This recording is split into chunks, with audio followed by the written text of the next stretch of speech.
Hi everyone, क्या आप भी ढूंढ रहे easy to learn question answer जो कि आपके एग्जाम के लिए भी बहुत ही इंपॉर्टेंट होगा? तो आप बिल्कुल सही जगह है। Welcome back in class 8 science का जो हमारा न्यू बुक है क्यूरियोसिटी में। यहाँ हम एक्सप्लेन करने वाले हैं question answer of chapter 5 exploring forces को। So let's start. फर्स्ट हमारा क्वेश्चन है, इसमें हमें मैच करना है column A with the column B. ठीक है, तो हमारा जो कॉलम ए है वहाँ पे हमारे पास options are muscular force, magnetic force, frictional force, gravitational force and electrostatic force. अब हमें कॉलम बी से मैच करना है। हमारा आंसर है जो मस्कुलर फोर्स, इसका मतलब होता है वो चीज़ जिसको हम उठाते हैं या फिर लिफ्ट करते हैं अपने मसल का इस्तेमाल करके। तो हमारा सही आंसर होगा a child lifting a school bag. Second, magnetic force. अब मैग्नेटिक फोर्स वहाँ यूज़ होता है जहाँ पे कंपास और हमारा मैग्नेट का इस्तेमाल किया जा रहा है। तो हमारा यहाँ पे करेक्ट ऑप्शन होगा a compass needle pointing north. Okay. Third, frictional force. Frictional force वहाँ पे लगता है जहाँ पे हम अब इसका जो सिंपली डेफिनेशन है फ्रिक्शन फोर्स का, वो है the force which come into play when an object move or try to move over another surface is called force of friction or simply friction. अब यहाँ पे जो हमारा एक ऑब्जेक्ट है वो दूसरे फोर ग्रेविटेशनल फोर्स। यहाँ पे जो हमारा ऑप्शन है A, fruit falling from a tree. Gravitational force में फोर्स जो कि अर्थ के टुवर्ड अट्रैक्ट करता है चीज़ों को। फिफ्थ हमारा स्टैटिक फोर्स, जहाँ पे the force exerted by a charged body on another charged body और uncharged body is called an electrostatic force. तो यहाँ पे जो हमारा बैलून है, जब उसको रब करेंगे बैलून या फिर क्लॉथ से तो अट्रैक्ट करता है हेयर्स। ठीक है, तो ये हमारा करेक्ट मैच होगा। अब हम आते हैं क्वेश्चन नंबर 2 पे। A force is always required to change the speed of motion of an object. अब जो हमारा फोर्स है कि हमेशा हमें फोर्स चाहिए होता है कोई भी ऑब्जेक्ट का, जो जब वो स्पीड में होता है उसको चेंज करने में मीन्स रिक्वायर्ड होता है change the speed of motion of an object. तो आंसर यस, हमें चाहिए होता है। जब भी फोर्स लगता है तो हम क्या कर सकते हैं, कोई भी चीज़ का मोशन हम स्पीड चेंज कर पाते हैं। Question number 2, due to friction the speed of the ball rolling on a flat ground increases. ये फॉल्स होगा। फ्रिक्शन के कारण जब स्पीड ऑफ बॉल होता है वो इंक्रीज नहीं होता, वो रिड्यूस होता है। ठीक है, स्टॉप हो जाता है। तो यहाँ पे हमारा जो स्टेटमेंट है ये फॉल्स है। Third, there is no force between two charge object place at a small distance apart. No, जब दो चार्ज बॉडी होती है तो वहाँ पे इलेक्ट्रोस्टैटिक फोर्स लगता है।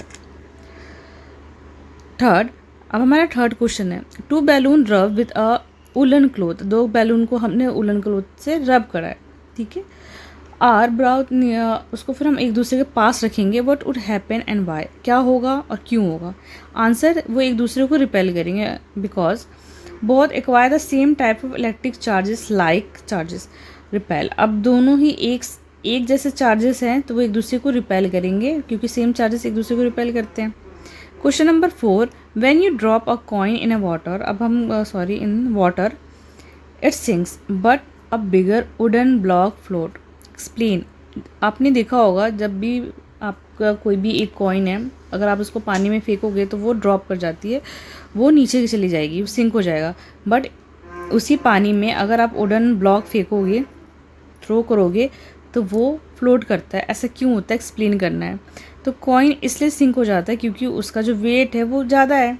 ठीक है, बियॉन्ड फोर्स, और जो वुडन ब्लॉक है उसका जो फोर्स है बायॉन्ड फोर्स वो कम है, तो इसलिए वो फ्लोट कर पाता है और जो हमारा कॉइन है वो सिंक कर जाता है। Question number 5, if a ball is throne upward. Question number 5, if a ball fall is thrown upward and is slow down, stop momentarily and then fall back to the ground. Name the force acting on the ball and specify their direction. अब हमने एक ball को ऊपर फेंका, वो रुका और फिर दोबारा से वो वापस आ जाता है। ठीक है, और उसका मोमेंटम वो स्टॉप हो जाता है और वो ग्राउंड के पास वापस आ जाता है। अब कौन सा फोर्स लग रहा है उस बॉल पे हमें वो बताना है। ठीक है, कौन से डायरेक्शन में।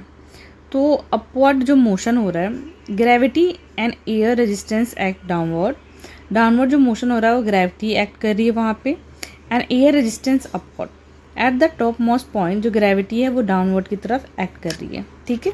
तो मीन्स हमारा जो मेजर हमारा यहाँ पे जो जो फोर्स है अपवर्ड के मोशन में हमारा gravity air resistance, and downward motion में ग्रेविटी एक्ट कर रही है, ठीक है। और टॉप मोस्ट पोजीशन पे हमारी ग्रेविटी एक्ट कर रही है downward. Question number 6, a ball release from point P stop at point A. हमें कुछ तरीके बताने हैं जिससे कि हम बॉल को पहले रोक सके और बॉल को ए पॉइंट से ज़्यादा हम उसको भेज सके। तो अगर हमें पी पॉइंट से कोई भी बॉल रिलीज़ हुई है और हम उसको पॉइंट ए से पहले रोकना चाहते हैं तो हम सरफेस पे फ्रिक्शन ऐड कर लेंगे, ठीक है। तो बिफोर के लिए हमें इंक्रीज़ करना है सरफेस पे फ्रिक्शन, इसको सरफेस को हमें रफ बनाना है। और सेकंड के लिए अगर हम चाह रहे हैं कि वो स्पीड जाए ए पॉइंट से तो हमें डिक्रीज़ करना है फ्रिक्शन, जिससे कि हम सरफेस को स्मूथ बनाएंगे, जिससे कि जो बॉल है वो और स्पीडली जाएगा। Question number 7, why do we sometimes slip on the surface like ice और पॉलिश फ्लोर। हम क्यों स्लिप कर जाते हैं? बिकॉज वहाँ पे फ्रिक्शन नहीं होती है ना, बहुत लिटिल फ्रिक्शन होती है, जिसके कारण जो हमारी ग्रिप होती है वो कम हो जाती है और हम स्लिप कर जाते हैं। Question number 8, is any force being applied to an object in non uniform motion.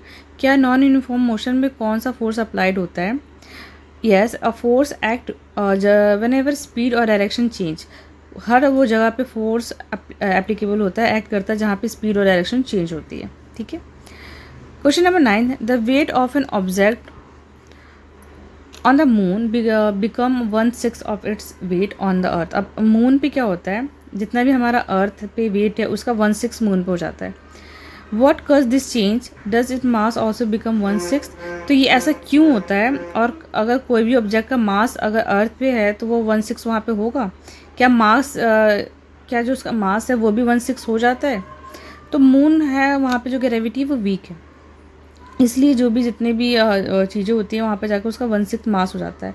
पर जो उसका मास है वो तो सेम ही रहता है। अगर वो 2 kg का है तो वहाँ पे भी 2 kg ही होगा उसका मास, पर जो वहाँ पे ग्रेविटेशन फोर्स वीक है तो वहाँ पे वो हल्का हमें वहाँ पे जो 1/6 हो जाता है। क्वेश्चन नंबर 10 हमारा लास्ट है। अब यहाँ पे हमारे पास 3 ऑब्जेक्ट है सेम साइज और शेप्स के, ठीक है। पर वो जो मटेरियल यूज़ किया गया है ऑब्जेक्ट में वो डिफरेंट है। जैसे कि आप इमेज में देख पा रहे हो 1, 2 और 3, यहाँ पे वेट 1, वेट 2, वेट 3। तो यहाँ पे इनका वेट हमें ऐसा बताया गया है।